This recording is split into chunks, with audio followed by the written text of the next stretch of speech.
Sosok yang paling kontroversi dari kasus Vina dan juga Eki ini adalah Linda. Ini kan kita ketahui di keterangan terbarunya, Linda mengakui bahwa selama kasus Vina dan Eki ini terjadi sejak tahun 2016 sampai sekarang, dia mengaku ada sekitar 4 kali dia kesurupan.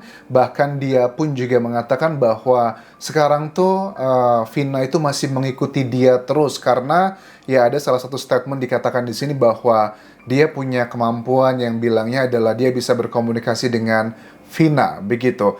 Kalau ngomongin kesurupannya apa aja nih? Karena kalau aku lihat di sini, poin yang disampaikan adalah kayak kesurupan yang pertama itu adalah pada saat rekaman yang viral ya, yang juga ditayangkan dalam film Vina ini juga.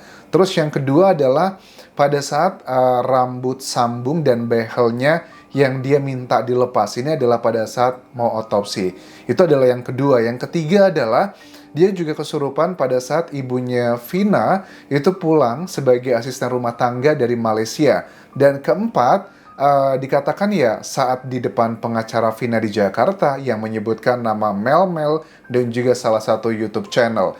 Ini bagi aku kita coba breakdown satu persatu teman-teman karena ada banyak kejanggalan. Aku pahamilah kita di Indonesia memang kita juga nggak boleh jumawa ya, memang hal-hal yang sifatnya mistis itu memang ada, aku percaya. Tetapi dalam keyakinan agama, apakah Islam atau yang lainnya, biasanya kalau di agama Islam ya, karena kita mayoritas kan orang Islam ya, orang yang sudah meninggal dunia itu bukannya sudah putus hubungan dengan urusan di dunia ini, tetapi kalau dari katanya Linda, Vina itu masih mengikuti dia, bahkan dia menggambarkan sosok Vina sekarang itu seperti apa.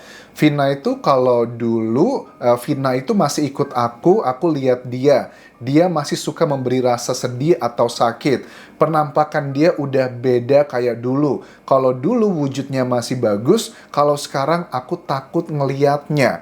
Dia minta si Linda ini jangan diliatin, kasih pertanda lewat suara aja atau lewat rasa.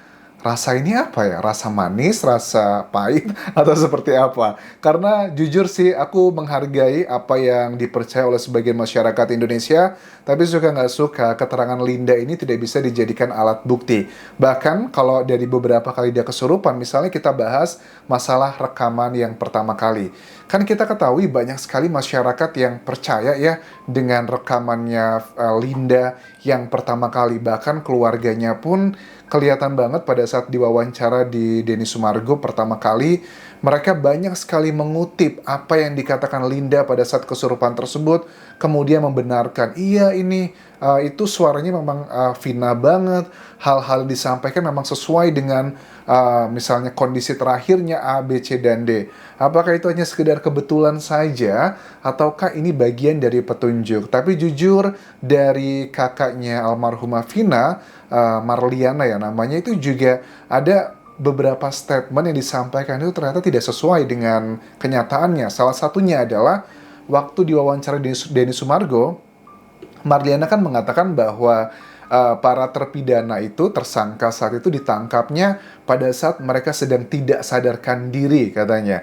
Itu dikasih tahu sama tukang sate, terus polisi datang nangkep, kemudian HP-nya disita, ada bukti chat yang katanya janjian 1, 2, dan 3, poin-poinnya mengarah ke sana. Tetapi kan ternyata sudah kita ketahui sekarang, keluarga para terpidana berbicara, para saksi pun yang bersama terpidana juga mereka mengatakan hal-hal yang justru bertolak belakang dengan klaim dari keluarga Vina sendiri. Misalnya dikatakan begini, bahwa mereka itu ditangkapnya nggak lagi dalam keadaan tidak sadarkan diri, tapi mereka lagi nongkrong aja di sebuah warung yang memang ada di area tersebut. Bahkan Saka Tatal pun sebenarnya dia nggak nongkrong gitu, tapi dia cuman mau nganterin saudaranya beli bensin, terus tiba-tiba aja ditangkap seperti itu.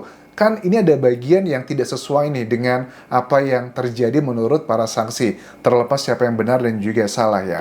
Itu adalah bagian yang kesurupan pertama menurut aku kayaknya lebih ke masalah kepercayaan doang ya. Yang sayangnya juga kayaknya ada yang bilang kalau seandainya si Linda kesurupan itu dia bilangnya ada 20 pelakunya. Mungkin aja para terpidana sekarang bukan cuma 8 ya dan Peggy 9, tapi mungkin juga ada 20. Karena ada kesan bahwa para penyidik saat itu walaupun di mulut mengatakan tidak percaya dengan keterangan Linda, tetapi secara alam bawah sadar kok kayaknya menjadi guidance apa-apa yang disampaikan Linda pada saat kesurupan tersebut. Yang kedua, katanya kan ada adegan saat rambut sambung dan behelnya itu waktu diotopsi, si Linda itu kesurupan lagi dan itu dia minta dilepas. Katanya kan ada adegan di filmnya ya bahwa waktu kesurupan itu dibilang, itu dibuka dong, ada rambut sambung sama behelnya, pas dicek beneran. Nah ini juga harus di cross check sama dokter otopsinya, beneran nggak ada kejadian seperti ini? Bisa aja ini hanyalah sekedar rekayasa, ataukah hanya imajinasi? Kan kita juga belum mendengarkan keterangan dari para petugas yang melakukan otopsi tersebut. Yang ketiga adalah katanya saat ibunya pulang dari Malaysia. Ini kan ibunya dari Linda mengatakan bahwa nggak ada yang tahu loh kalau katanya ibunya Linda, ibunya Vina itu baru pulang dari Malaysia, tapi dia kesurupan dan kakaknya langsung nelpon. Bukan kakaknya tapi pamannya Linda itu langsung nelpon kakaknya Vina karena mereka temenan gitu.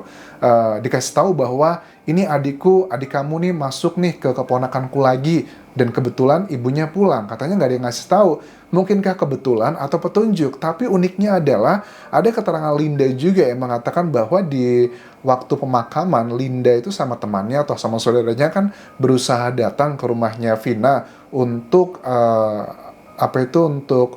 layat ya istilahnya, dan ternyata kan dia sempat mau pingsan juga tapi nggak jadi pingsan karena nyari-nyari tempatnya, rumahnya nggak tahu. Uniknya adalah kan dia punya paman yang cukup dekat juga dengan dia, kenapa nggak ditanya rumahnya di mana begitu? Katanya antara kakaknya Vina dan juga pamannya itu punya hubungan teman yang sangat baik, tapi rumahnya aja nggak tahu, apalagi di daerah, kayaknya agak unik ya untuk peristiwa ini. Yang keempat juga mengenai dia kesurupan saat di depan pengacaranya Vina di Jakarta.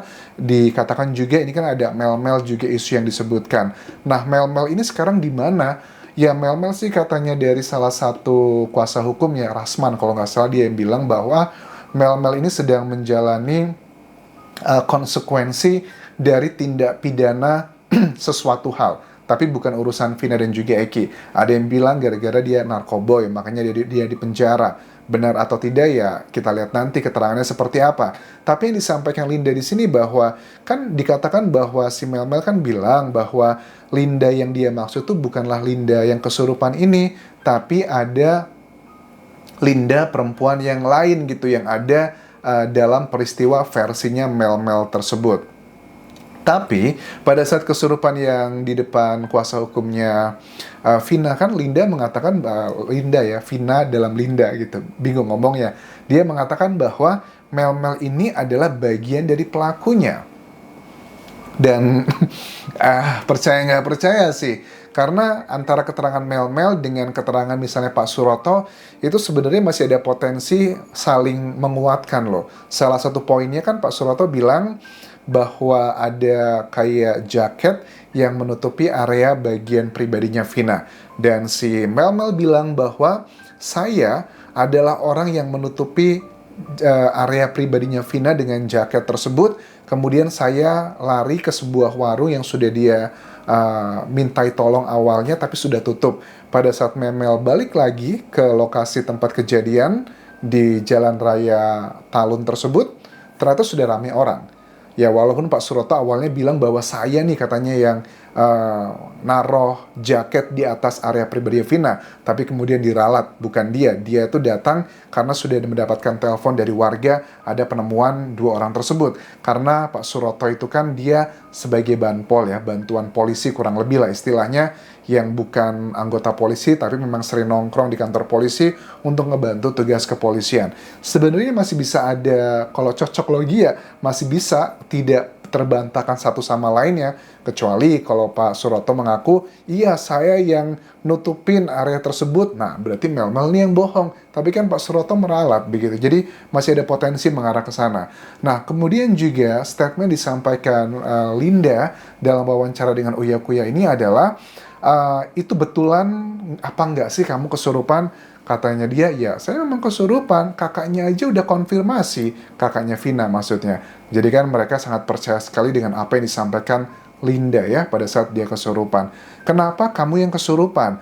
Ya karena memang tubuh saya itu katanya kalau orang Jawa bilang tubuhnya manis, katanya begitu. Oke, kesurupan ini bagi aku pribadi, percaya nggak percaya, tapi secara aku lihat dari kronologi semuanya, kok terlalu banyak kebetulan ya. Karena kalau seandainya Linda itu kesurupannya adalah dengan seseorang yang sama sekali dia tidak kenal, keluarganya nggak tahu, bukan tetangganya, misalnya Linda ini kesurupan dengan arwah yang kasusnya misal terjadi di Amerika, dia nggak kenal semuanya, itu baru aku mulai berpikir, wah, apa yang terjadi ya? Tapi kan kalau kita lihat dari ceritanya Linda, dia kan memang mengalami kesurupan seperti ini bukan cuma di kasusnya Vina aja. Ada banyak beberapa sebelumnya. Tapi kan rata-rata orang yang masuk ke tubuhnya Linda itu, dia mengetahui paling tidak backgroundnya. Katanya kan ada kakeknya, ada tetangganya, ada saudaranya, ada iparnya, ada juga Vina, walaupun dia nggak kenal deket, tapi dia tahu gitu. Jadi artinya bukan sama sekali dia tidak kenal orang sama sekali, bukan orang yang nggak sama sekali dia tidak ketahui gitu. Jadi bagi aku pribadi, jujur aku tidak percaya dengan kesurupannya Linda. Mohon maaf kalau kalian percaya, silakan. Karena mungkin ini adalah bagian kayak alam bawah sadar aja. Karena aku juga punya beberapa saudara yang gampang banget tiba-tiba kesurupan A, B, C, dan D. Kayaknya sih itu adalah salah satu strateginya saudaraku itu ya, untuk dia itu menyampaikan hal-hal yang dia pendam selama ini. Karena kalau dia menyampaikan dengan ngomong baik-baik, dengan sadar, itu biasanya tidak didengarkan. Sama juga dengan Linda sih, menurut sebagian netizen, bahwa kayaknya Linda ini memang pengen menyampaikan sesuatu hal. Tapi kalau dia ngomongnya baik-baik, dengan sadar, itu banyak orang yang nggak percaya dan bahkan ada konsekuensi hukumnya. Tapi kalau dia ngomongnya dengan kesurupan ini, itu banyak keuntungannya. Banyak orang yang percaya. Kedua juga, tidak ada konsekuensi secara hukum karena dia kan ngomongnya dengan tidak sadar. Jadi hak kalian mau percaya atau tidak. Nah, terkait dengan penampakan Vina, apa tujuan dari Linda mengatakan kondisi Vina saat ini? Karena menurut Linda kan sudah sangat menyeramkan, dan si Vina pun mengatakan bahwa Vina dalam tubuhnya Linda mengatakan bahwa dia itu pengen pakai tubuhnya Linda untuk mengusut semua ini, dan dikatakan saya nggak tahu pelakunya siapa aja. Kayaknya antara dua kemungkinan, mungkin Linda tidak mau mengatakan di publik siapa-siapa saja, atau karena memang itu semua masih dalam dugaan adalah rekayasa doang, teman-teman. Ya, gimana dengan Peggy Setiawan? Kan si Linda mengatakan bahwa menurut orang-orang yang melihatnya, keluarganya salah satunya, waktu Linda lagi kesurupan, Vina gitu ya, itu kan dia ngelihat tayangan di TV ada Peggy Setiawan. Si Linda pada saat kesurupan cuma bilang begini, kalau lihat dia mau nangis dan kasihan, dia itu maksudnya ke Peggy. Ya, dari sini kita bisa tangkap bahwa kalau dia bilang mau nangis dan kasihan, berarti Peggy Setiawan tuh indikasinya dia bukanlah pelakunya versi dari Linda yang kesurupan. Kalau memang si Linda versi yang kesurupan itu mengatakan bahwa Peggy pelakunya, pasti dia akan senang gitu kan ya, pasti ayo bagus itu, memang dia adalah pelakunya. Tapi kan kebalikannya, malah nangis dan kasihan, jadi kan bertolak belakang. Tetapi sekali lagi, keterangannya dari Linda kesurupan ini tidak bisa jadi alat bukti. Ya nggak lucu aja nanti kuasa hukumnya Peggy Setiawan memaparkan alat bukti bahwa dia tidak bersalah. Apa alat bukti salah satunya?